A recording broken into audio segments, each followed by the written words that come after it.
నమస్తే, నేను మీ రవీంద్ర బాబు. సక్సెస్ సాధించాలి అంటే ఎలా, ఏ క్వాలిటీస్ డెవలప్ చేసుకోవాలా అనే టాపిక్ మీద రాజకీయాల మాత్రమే కాకుండా అన్ని వర్గాల వీక్షకులకి ఉపయోగపడే విధంగా సక్సెస్ మంత్ర అనే టైటిల్ పెట్టకపోయినా సక్సెస్ సాధించటానికి ఏం కావాలా, ఎలా ఉండాలా, ఏం క్వాలిటీసు అనేది మిమ్మల్ని ఉత్తేజపరచటం కోసం ఇన్స్పిరేషనల్ మోటివేషనల్ స్టోరీస్ మీ ముందు ఉంచే ప్రయత్నం గడిచిన చాలా రోజుల నుంచి చేస్తూనే వస్తున్నాం. మీరు ఈ ఛానల్లో సక్సెస్ కావాలంటే అని టాపిక్స్లోకి వెతికి గతంలో ఉన్న వీడియోస్ అన్నీ మీరు చూసుకోవచ్చు. నచ్చితే లైక్ చేయొచ్చు, నచ్చినట్టయితే షేర్ చేయొచ్చు. ఇప్పుడు అందులో భాగంగానే సక్సెస్ సాధించాలి అంటే గతంలో చాలా సందర్భాల్లో చాలా టాపిక్స్ చెప్పుకున్నాం. నేను ఎప్పుడు చెప్తుంటా, సక్సెస్ సాధించాలంటే యాటిట్యూడు, స్కిల్, నాలెడ్జి ఉండాలా, కంపల్సరీ ఉండాలా.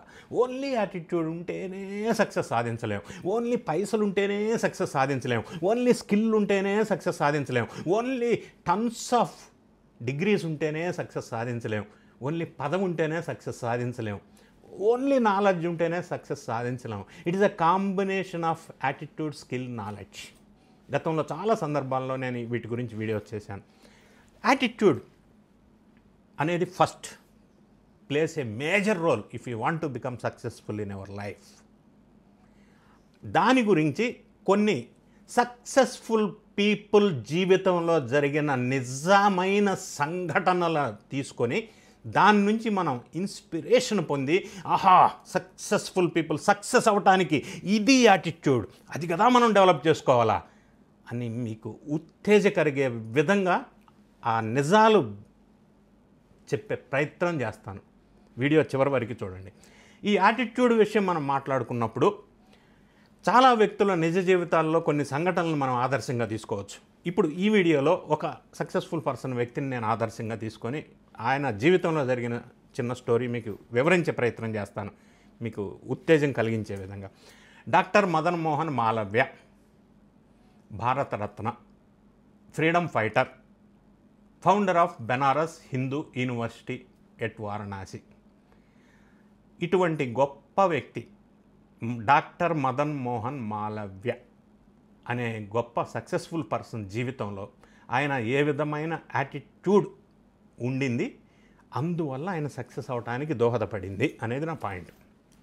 So doctor Madan Mohan Malaviya decided to construct Banaras Hindu University at Varanasi, అంటే అప్పట్లో కాశీలో బెనారస్ హిందూ యూనివర్సిటీ కన్స్ట్రక్షన్ చేయాలని సంకల్పించి, ఆ హిందూ యూనివర్సిటీ కోసం ఫండ్స్ కావాలి కదా, ఫండ్స్ జనరేషన్ కోసం, కలెక్షన్ కోసం అన్ని రాష్ట్రాలు లేదా అప్పట్లో ఉన్న రాజ్యాలు తిరుగుతూ ఫండ్స్ వసూలు చేసి యూనివర్సిటీ కన్స్ట్రక్షన్ జరుగుతూ ఉంది.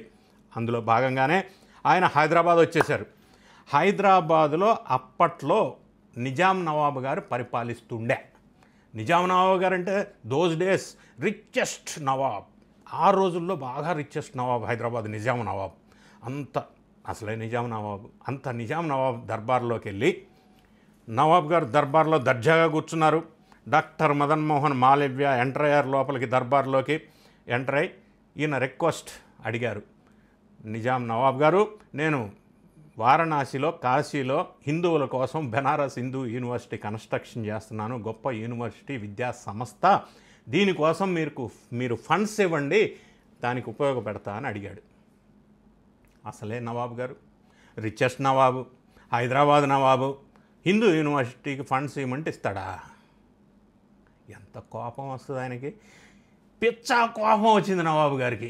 హిందూ యూనివర్సిటీకి ఫండ్స్ ఇవ్వమని నన్ను అడుగుతావా, యూ ఇడియట్ అని చెప్పు ఇట్లా తీసి ఆ బూటు ఇస్సిరి కొట్టాడు మదన్ మోహన్ మాలవ్య మీద. ఆ కొట్టిన బూటు ఇట్లా పట్టుకున్నాడు మదన్ మోహన్ మాలవ్య. ఈ సన్నివేశం అంతమంది చూస్తుండగా నవాబు గారు బూటుతో ఇస్సిరి కొడితే మనలాంటి నార్మల్ సాదా సీదా వ్యక్తులైతే అప్సెట్ అవుతాం, ఫ్రస్ట్రేషన్కు లోనవుతాం, నిరుత్సాహపడతాం.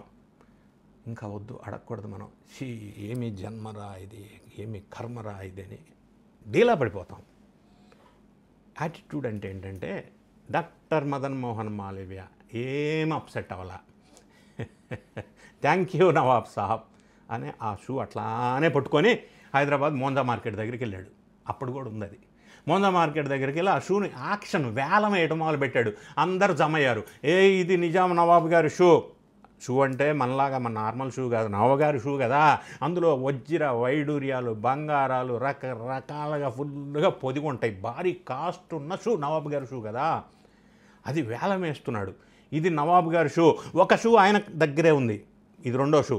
ఇది కొనుక్కుంటే you are also equal to నవాబ్. ఆయన షూ ఇది అని చెప్పి ప్రజలను ఉత్తేజపరుస్తూ యాక్షన్ మొదలుపెట్టాడు. అందరూ భారీ ఎత్తున వేలం పాట పాడుకుంటున్నారు. ఎందుకంటే నవాబ్ గారి షూ నా దగ్గర ఉందంటే ఏంటి అసలు మాటలా అని డబ్బులు ఉన్న వాళ్ళంతా పాటలు పాడుకోవడం మొదలుపెట్టారు, వేలం పాట. ఇది తెలిసిన నిజాం నవాబు గారు ఈయన అప్సెట్ అయిపోయాడు. ఎవడన్నా పొరపాటున తక్కువ రేటుకి పాడుకుంటే నా ఇజ్జత్ ఖరాబ్ అవుతుంది, నా పరువు బాధ్య బాబు, నవాబు గారు షూ ఇంతకే వేలం పాటలో పోయిందంటే సిగ్గు కదా, పరువు బాధ్య అని అప్సెట్ అయిపోయి వాళ్ళ మనుషులను పంపించి అత్యధిక రేటుకి వాళ్ళే వేలం పాటలో పాడుకొని తీసుకెళ్ళి నవాబు గారికి ఇచ్చారు. పరువు కాపాడుకున్నాడు. ఆ వచ్చిన డబ్బులతో డాక్టర్ మదన్ మోహన్ మాలవ్య బెనారస్ హిందూ యూనివర్సిటీలో కన్స్ట్రక్షన్ ఒక బ్లాక్ కట్టాడు, ఒక రూమ్. దాని మీద ఇప్పటికి కూడా శిలాఫలకం మీద డొనేటెడ్ బై హైదరాబాద్ నిజాం నవాబ్ అని రాపించాడు పాపం. ఇది యాటిట్యూడ్ అంటే. ఎటువంటి అవాంఛనీయ సంఘటనలు జీవితంలో ఎదురైనా, ఎటువంటి అవమానాలు ఎదురైనా యాటిట్యూడ్లో మనలో మార్పు రావాలా, పాజిటివ్గా తీసుకోవాలా. దానివల్ల మన లైఫ్, మన జీవితం, మనం సక్సెస్ అవుతాం.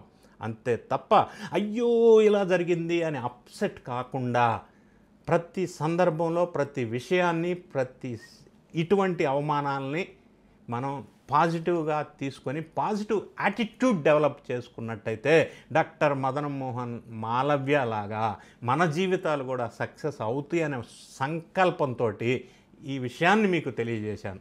జీవిత సత్యాన్ని ఈ successful person doctor Madan Mohan Malaviya జీవితంలో జరిగిన సంఘటనలు తీసుకోవాల్సిందిగా నాకు అనిపించి మీకు షేర్ చేసుకున్నాను.